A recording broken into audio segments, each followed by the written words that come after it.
नमस्कार विद्यार्थियों, आप लोग का स्वागत है हमारे आज के मैथ्स क्लास में। और आज का हमारा टॉपिक रहेगा वो है प्रतिलोम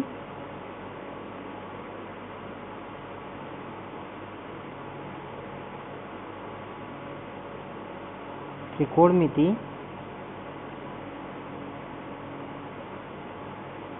फलन। जी हाँ,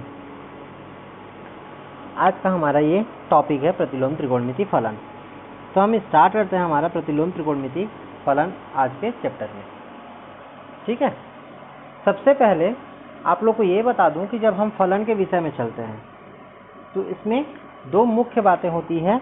एक होती है आपकी प्रांत और दूसरा नंबर में होता है परिसर, क्योंकि इन्हीं दोनों से लेकर हमको चलना है। प्रांत को जनरली क्या कहा जाता है? डोमेन इंग्लिश में, और परिसर को हम कहते हैं रेंज। डोमेन क्या होती है? कोई भी यदि फंक्शन है, ठीक है, y = 2x + 3, यहाँ पे हमारे पास में कोई एक फंक्शन है जिसको हम जनरली f(x) से भी रिप्रेजेंट करते हैं। f(x) या फिर y = 2x + 3 है, इसका नंबर फर्स्ट कर देते हैं। तो यहाँ पे आप देखेंगे दो चर हैं हमारे पास। पहला नंबर में है x, जिसको हम कहते हैं स्वेच्छ चर, और दूसरे नंबर में है आपका y, जो कहलाता है परतंत्र। क्यों ऐसा है? इसको ऐसा क्यों कहते हैं? तो ध्यान दीजिए, x जो है वो एक ऐसी राशि है जो कोई भी मान क्या कर सकता है? ग्रहण कर सकता है, जो इस समीकरण को संतुष्ट करे। अर्थात यहाँ पे x belongs to z। z करने का मतलब ये हुआ कि ये जितने भी ऋणात्मक से लेकर जितनी धनात्मक संख्याएं हैं, जो रियल नंबर है, उसको ये क्या करता है? ग्रहण करता है।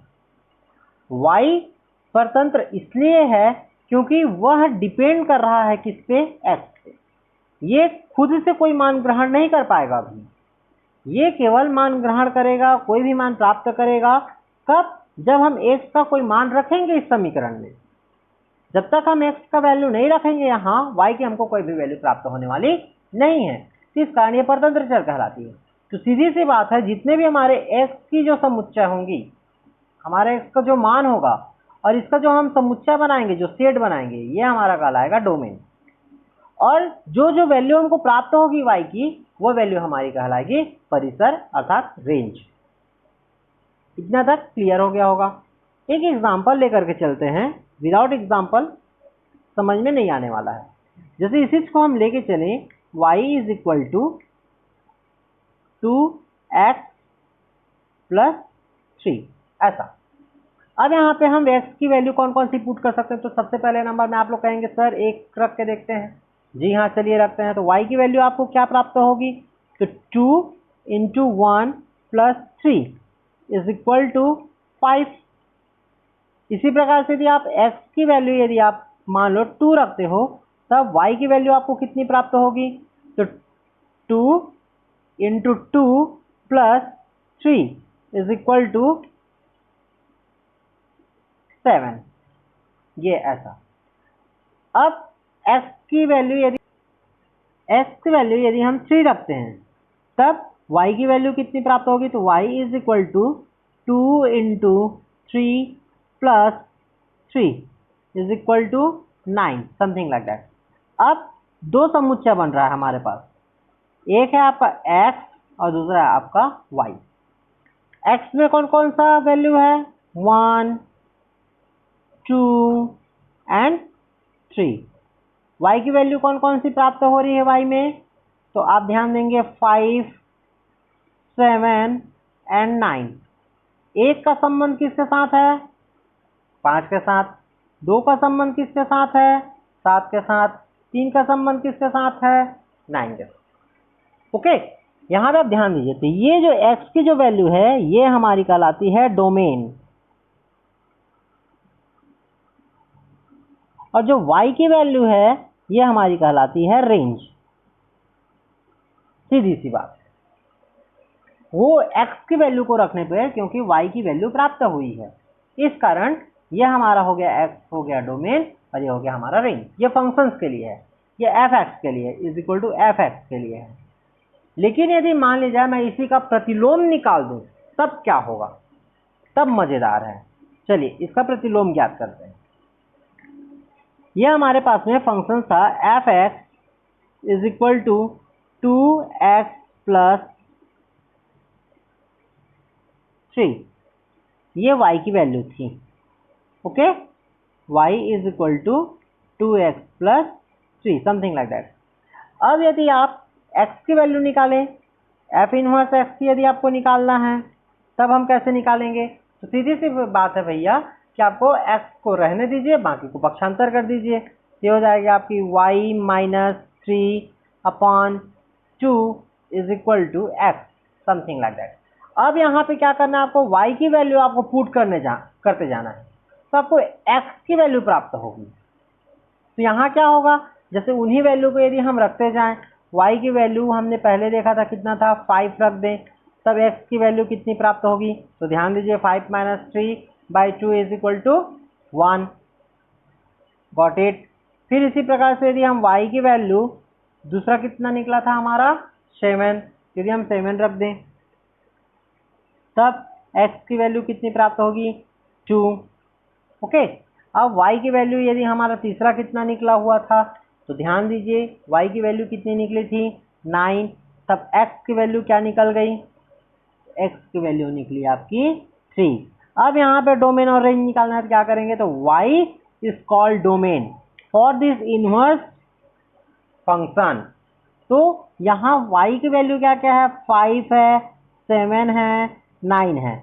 इसके लिए हमारा x का वैल्यू क्या क्या प्राप्त हुआ था? 1, 2 एंड 3। 5 का रिलेशन 1 के साथ, 7 का रिलेशन 2 के साथ, 9 का रिलेशन 3 के साथ। तो यहाँ y डोमेन कहलाएगा, डोमेन, और ये जो x है ये हमारा रेंज कहलाएगा, x की जो वैल्यू। ये पलट गया, देखिए ध्यान दीजिए, एफ एक्स के लिए जो डोमेन था एफ इनवर्स एक्स के लिए वो क्या बन गया? रेंज बन गया। एक बार और बता दूं, अच्छे से ध्यान दीजिएगा इसको, क्योंकि ये महत्वपूर्ण है। एफ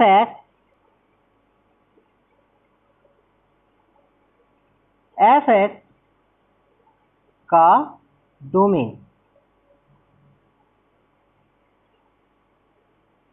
एफ इनवर्स एक्स का रेंज।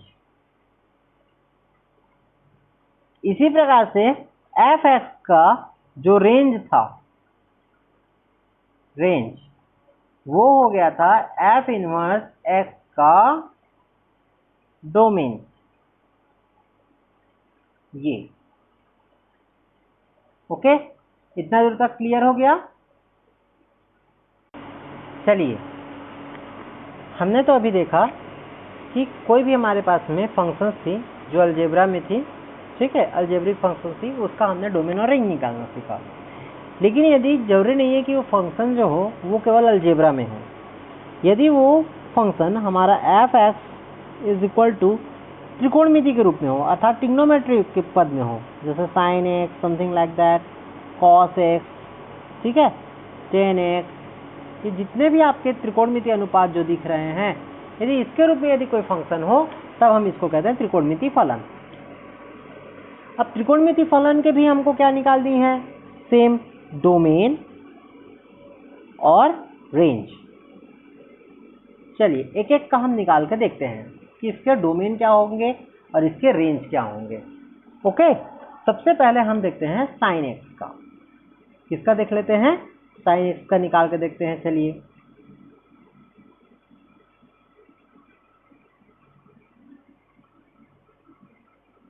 साइन एक्स का डोमेन एंड रेंज कैसे फाइंड करेंगे? ओके, सबसे पहले नंबर में हम मान लेते हैं हमारे पास f x is equal to कितना है आपके पास? साइन एक्स है। अब यहाँ पे हम डायरेक्ट इसकी वैल्यू रखते जाएंगे। जो एक्सिस है एफ एक्स को हम क्या मान सकते हैं? वाई भी मान सकते हैं। तो चलिए सबसे पहले हमारे पास हम एक सारणी बना लेते हैं, ओके, जिसमें फर्स्ट वाला जो रहेगा ये हमारा कहलाएगा डोमेन, दैट मीन्स एक्स की वैल्यू। दूसरा है वाई, ये हमारा क्या कहलाएगा, रेंज की वैल्यू। डन। डोमेन में सबसे पहले एक, अब साइन हम किसका मान जानते हैं, सबसे शुरुआत में होता है भैया, आप लोग सब जानते हो, साइन 0, ओके। तो यहां हम लेकर चलते हैं साइन 0 की वैल्यू, ऐसा। तो y की वैल्यू कितनी होती है, 0 होती है। सिमिलरली यदि हम जाएं साइन का 30, तो 30 कितना होगा, 1/2। फिर कितना होता है आप बताइए, 45, तो 45 का कितना हो जाएगा, 1/√2। मेरे साथ में कैलकुलेट करते चलिए। फिर इसके बाद में होता है आपका 60, 60 का कितना हो जाएगा, तो √3/2। फिर इसके बाद में होता है आपका कितना, 90, 90 का कितना हो जाएगा, 1। देन अब यहां से आपको थोड़ा सा टर्न लेना है। ये तो थी पॉजिटिव वैल्यू, ठीक है, जितने भी है ये सब पॉजिटिव है। दूसरे हम चतुर्थांश में चलेंगे, तो इसके बाद में आता है आपका कितना, 120, समथिंग लाइक दैट, ओके। तो 120 का फिर इधर से पलटते जाएंगे हम, √3/2। फिर इसके बाद में 120 के बाद में ये 150 बने, ये 120 हो गया, ये बनेगा आपका 135 बनेगा, ये आपका फिर कितना बन जाएगा, 150 बनेगा, और ये आपका 180 बनेगा। इतना दूर तक तो क्लियर है। लेकिन क्या साइन की वैल्यू केवल पॉजिटिव ही होती है, जी नहीं, साइन की वैल्यू नेगेटिव में भी होती है। तो नेगेटिव में क्या होती है, तो चलिए इसको भी हम लेकर के चलते हैं, नेगेटिव में क्या होती है। जब तक भैया नेगेटिव वैल्यू नहीं पता रहेगी तब तक गड़बड़ है ना। तो हम यहाँ पे ध्यान देते हैं, हमारे पास में एक चतुर्थांश, 4 चतुर्थांश, X axis, Y axis, X negative यहाँ पे, और ये वाई नेगेटिव है। ये फर्स्ट है, ये पॉजिटिव, ये भी पॉजिटिव, ये नेगेटिव और ये नेगेटिव। फॉर ओनली साइन, अभी मैंने केवल साइन के लिए ही कहा। साइन के अपोजिट में होता है आपका कोसेक, तो इसके लिए भी ये फॉलो करेगा, ओके। तब हमने पॉजिटिव का तो देख लिया ये दोनों के लिए, अब नेगेटिव इन दोनों के लिए चल रही है, ओके। इसमें हम कैसे चलते हैं, तो आप लोग को पता होगा, 11th में आप लोगों ने पढ़ लिया है कि ये जो पॉजिटिव साइन है, मतलब क्लॉकवाइज है, ये पॉजिटिव चलती है। और जितने भी हमारी, सॉरी, एंटी क्लॉकवाइज है ये पॉजिटिव, और जो क्लॉकवाइज है वो क्या चलेगी, हमारी निगेटिव चलेगी। जैसे यहाँ पे आपका 0 था, उसके बाद में आपका 10 आया, तो यहाँ 0 के बाद में -10, -20, -30, -40, -50, -60, -70 समथिंग लेके चलते हैं, -90। इसी प्रकार से इसमें भी हम लेके चलेंगे। तो 0 को यदि मैं मान लूँ बीच का पॉइंट, ओके। फिर यहाँ से कितना चलेगा आपका 30, यहाँ पे कितना चलेगा -30, यहाँ पे चलेगा आपका 45, यहाँ पे चलेगा आपका -45, यहाँ पे आप फिर लेके चलोगे 60, यहाँ पे आपका चलेगा -60, फिर यहाँ पे आपका चलेगा 90, यहाँ पे आपका चलेगा -90, ओके। 0 यदि पाई में यदि हम लेके चलें तो π/6, π/4, π/3 एंड π/2। यहाँ पे यदि हम लेके चलें -π/6, -π/4, -π/3 एंड -π/2, और जो वैल्यू रहेगी वो सेम 0, फिर उसके बाद में वही 1/2, फिर 1/√2, समथिंग लाइक दैट। यहाँ पे 0 के बाद में ये -1/√2, फिर यहाँ पे -1/√2, फिर यहाँ पे -√3/2, तो समथिंग। ये आपका हाईएस्ट वैल्यू 1 जाता है, और यहाँ पे हाईएस्ट वैल्यू कितनी जाएगी, -1, ये आपकी लोएस्ट। तो हमने क्या देखा, यहाँ पे जो साइन थीटा था,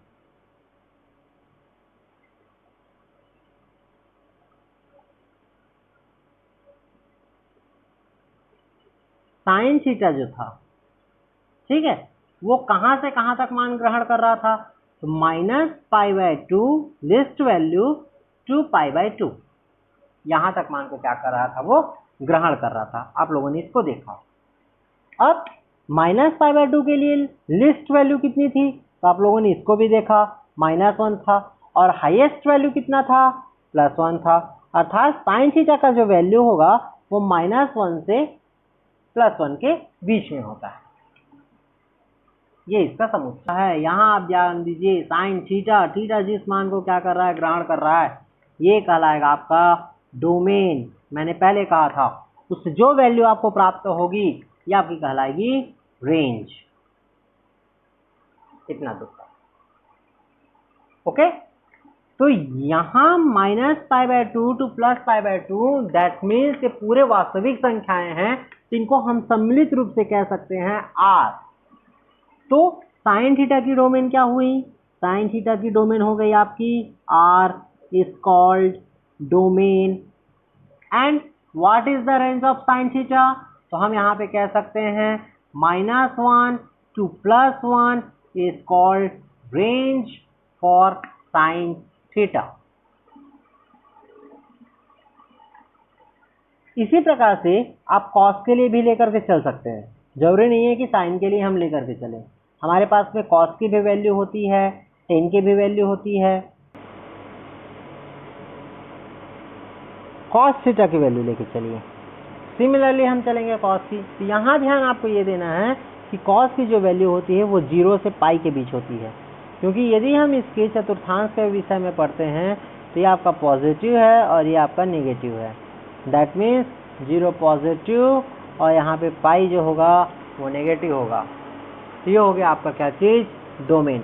और 0 से लेके पाई तक की जो मान है ये हमारी कहलाती है रियल नंबर। तो इसका भी डोमेन जो होगा वो क्या होगा, रियल होगा। अब आते हैं हम रेंज के विषय में। तो रेंज सेम, जो मान कॉस ग्रहण करता है वही क्या करेगा, साइन भी ग्रहण करेगा। तो अर्थात -1 से लेकर कहाँ तक जाएगा, +1 तक। लेकिन यहाँ आप ध्यान दीजिएगा 0 की वैल्यू है ये +1 है और यहाँ पे पाई की जो वैल्यू है ये -1 है। लेकिन लिखा इसको इसी प्रकार से जाता है 0 to pi and -1 to plus, इस प्रकार से आप इसका भी डोमेन और रेंज की गणना कर सकते हैं। ठीक है, इतना तक तो क्लियर है। 10 के लिए जब हम जाएंगे 10 के विषय में, तो यहाँ पे आपको याद रखेगा जितने भी आपकी π/2 वाली स्थिति आएगी उन सबको आपको छोड़ देना है रियल नंबर में। तो रियल नंबर में R - π/2 ये जो समुच्चय होगा ये किसके लिए होगा, tan थीटा के लिए होगा। और इसका जो रेंज प्राप्त होगा वो आपका सभी रियल नंबर जो रहेगी वो इसकी रेंज प्राप्त होगी tan थीटा के लिए। अभी हमने देखा कि हमने sine theta, cos theta, something like that, या जो भी हमारे पास में त्रिकोणमितीय अनुपात थे, इसका हमने डोमेन और रेंज निकाला।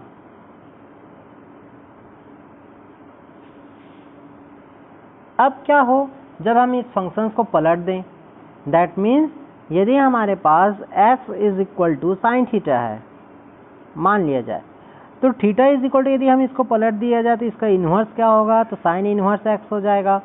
इसका हमको डोमेन निकालना होगा और इसका हमको रेंज निकालना होगा। तो अभी हमने पढ़ा था कि यदि f(x) है हमारे पास, कोई भी f(x) है, इसका जो डोमेन होता है वो f इन्वर्स x का क्या होगा, रेंज होगा। ये हमने पढ़ लिया है अच्छे से।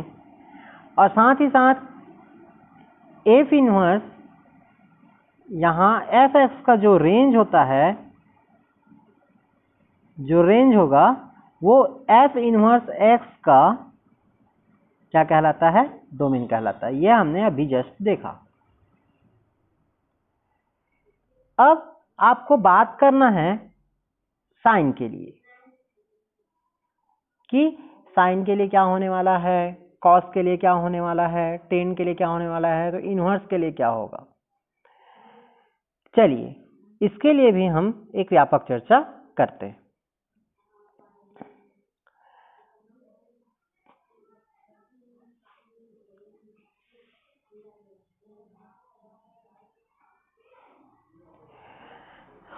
साइन के लिए, साइन यदि थीटा हो तो इसके लिए डोमेन क्या था, π/2 - 2π/2, ये था डोमेन। ये हो गया हमारा डोमेन। इसका रेंज क्या है? तो रेंज हमारा था -1 से लेके +1 के बीच में। साइन इनवर्स एक्स के विषय में यदि हम बात करें तो जस्ट ये इसका प्रतिलोम है, तो प्रतिलोम है तो ये भी क्या होने वाला है? चेंज होने वाला है। मैंने कहा जो डोमेन रहेगा वो क्या बनेगा? रेंज बनेगा, और जो रेंज है वो डोमेन बनेगा। तो यहाँ पे -1 और 1 ये क्या बनेगी आपकी? डोमेन। और जो -π/2 से लेके π/2 रहेगा ये क्या बनेगा? आपका रेंज। जब तक हम ये साइन थीटा और साइन इनवर्स एक्स के बीच में हम अंतर नहीं कर पाएंगे तब तक हमको ये डोमेन और रेंज भी समझ में आने वाला नहीं है। त्रिकोणमिति में जब आप बात करोगे, ये हमारे पास एक समकोण त्रिभुज है, ए बी एंड सी। यहाँ पे 90 डिग्री है और ये है आपका थीटा। यदि ये थीटा है तो ये आधार बनेगा, ये आपका लंब बन जाएगा, और ये आपका क्या बनेगा? कर्ण बनेगा। ठीक है, इतना दूर तक तो क्लियर हो गया हमारा। जब हम साइन थीटा के बारे में बात करते हैं तो थीटा की जगह में वैल्यू किसकी रखी जाती है? ये थीटा की वैल्यू रखी जाती है। अर्थात साइन थीटा में हम थीटा का मान रखते हैं, यहाँ थीटा का वैल्यू रखते हैं। तो थीटा का वैल्यू रखते हैं तो ये हमारे जो भी थीटा आता है, कोण का जो मान निकलता है, ये हमारा डोमेन कहलाता है। और थीटा का जब हम मान रखते हैं तब हमको प्राप्त क्या होता है? तो भुजाओं का अनुपात प्राप्त होता है, लंब बटा कर्ण प्राप्त होता है। तो वो अनुपात कैसे प्राप्त होगा? आपको किसी डिजिट में प्राप्त होगा, किसी अंक में प्राप्त होगा, है ना? 1/2, 1/3, 1/4, समथिंग लाइक दैट, या फिर 5/6, या फिर 10/12, ऐसा। ये जैसे हम इसको थीटा का मान रखते हैं, जैसे हमने रख दिया साइन π/2, तो इसका मान आता है 1। तो यहाँ हमने π/2 रखा तो 1 आया, तो इस कारण ये π/2 है वो डोमेन हुआ, और जो वैल्यू हमको प्राप्त हुई वो रेंज हुई।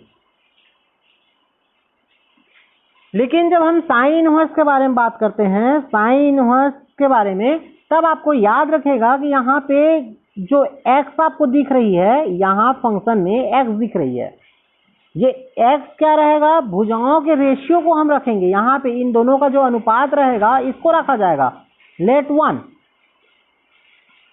यदि हम साइन इनवर्स 1 रखते हैं तब हमको क्या प्राप्त होगा? तो ये कोण प्राप्त होगा इस बार, क्योंकि ये प्रतिलोम है ना, इनवर्स है। ध्यान दीजिए, जब हमने कोण रखा तब हमको अनुपात प्राप्त हुआ। जाहिर सी बात है भैया, इसका उल्टा क्या होगा? इसका विलोम क्या होगा? जब आप अनुपात को रखोगे तो आपको कोण प्राप्त होना चाहिए। इस कारण ये प्रतिलोम फंक्शन है, इनवर्स है। ठीक है, इसलिए इसका नाम इनवर्स ट्रिग्नोमेट्री है। जब हम बात करते हैं त्रिकोणमिति में, तब आप देख रहे हैं कि साइन इनवर्स एक्स लिख रहा हूं मैं यहाँ। तो साइन इनवर्स एक्स लिखा जा रहा है, तो इसका कभी भी मतलब 1/sin x हो नहीं सकता है। 1/sin x नहीं होगा। वाई? क्यों? क्योंकि यह कोण को रिप्रेजेंट कर रही है साइन इनवर्स x, और जैसे ही मैं 1/sin x करूंगा ये हो जाएगा आपका कोसेक x, और जो कि अनुपात को रिप्रेजेंट कर रहा है, भुजाओं के अनुपात को रिप्रेजेंट करेगा, और दोनों में अंतर है। कोण और अनुपात कभी बराबर नहीं हो सकते हैं। इस कारण हम ये नहीं मान के चलेंगे कि साइन इनवर्स x लिखा है और उसको हम 1/sin x लिख देते हैं, कभी नहीं लिखना है। टेन इनवर्स x लिखा है, यहाँ पे कहीं पे भी टेन इनवर्स x लिख दिया और उसको हम लिख देते हैं 1/10 x, ऐसा लिख देते हैं, तो ये भी नहीं होने वाला है, कभी नहीं होगा। इस प्रकार से जो भी हमने डोमेन और रेंज पढ़ा वो प्रतिलोम के कंडीशन में पलट जाती है। आई थिंक मेरे हिसाब से यहां तक का आप लोग का क्लियर होना चाहिए। एक नॉर्मली लेकर के चलते हैं साइन इनवर्स x के लिए। डोमेन क्या होगी? तो -1 +1, ये हो गया आपका डोमेन। और इसका रेंज क्या होगा, -1 किसके लिए होता है, -π/2 और से लेके π/2 तक, ये आपका क्या कहलाएगा, रेंज कहलाएगा, आर की वैल्यू है। इसी प्रकार से साइन के बाद में हमारे पास में क्या आता है, कॉस आएगा, ठीक है। तो कॉस इनवर्स के लिए यदि आप लेके चलें, कॉस इनवर्स एक्स के लिए लेके चलें, तो इसके लिए भी सेम -1, याद कीजिए उसका रेंज था -1 से लेके +1, और इसका जो रेंज होगा पलट दीजिए, उसका जो डोमेन था उसको इसका रेंज बना दीजिए, तो -1 और +1, +1 किसके लिए, 0 के लिए, -1 किसके लिए, पाई के लिए। कभी कभी ये सवाल आता है कि सर यहाँ -1 लिखा है तो हम रेंज में -1 तो पाई का वैल्यू है और जो +1 है वो 0 का वैल्यू है, तो ऐसा क्यों नहीं लिखते हैं। तो याद रखिएगा हमेशा इसको बढ़ते क्रम में ही लिखा जाता है, 0 छोटा है पाई से, इस कारण 0 पहले लिखते हैं। यहाँ पे ये नहीं बताता है कि 0 का मान -1 है और पाई का मान +1 है, ऐसा नहीं बता रहा है, ये नहीं, ठीक। तो यहाँ पे आपको यही बात ध्यान देना है कि जैसे ही हम cos इनवर्स x के लिए निकालेंगे तो इसके लिए -1 और +1 ये आपकी होगी डोमेन, और जो 0 से लेके पाई तक होगा ये कहलाएगा आपका रेंज। इसी प्रकार से आप अन्य त्रिकोणमिति अनुपात जो रहेंगी, ठीक है, उनका जो एंगल्स रहेगा, उसका जो इनवर्स रहेगा, प्रतिलोम रहेगा, उसका वैल्यू आप फाइंड आउट कर सकते हो डोमेन और रेंज की। तो ये तो था, आज पूरा हमने डोमेन और रेंज को अच्छे से समझा। मुझे लगता है कि आप लोग का ये डोमेन और रेंज वाली कॉन्सेप्ट होगी वो क्लियर हुई होगी। आपको यदि ये वैल्यू रखना आता है, यदि आपने 11वीं में अच्छे से क्लियर किया है कि ये चतुर्थांश क्या होते हैं हमारे पास में 0 + एक्सिस -एक्सिस x में और y में, तो निश्चित रूप से आपको इसमें किसी प्रकार की कोई प्रॉब्लम नहीं आने वाली है। ओके, तो इस प्रकार से हमारा डोमेन और रेंज का आज का चैप्टर खत्म होता है, प्रतिलोम त्रिकोणमिति का। इसके पश्चात हम देखेंगे इसका मुख्य मान और व्यापक मान।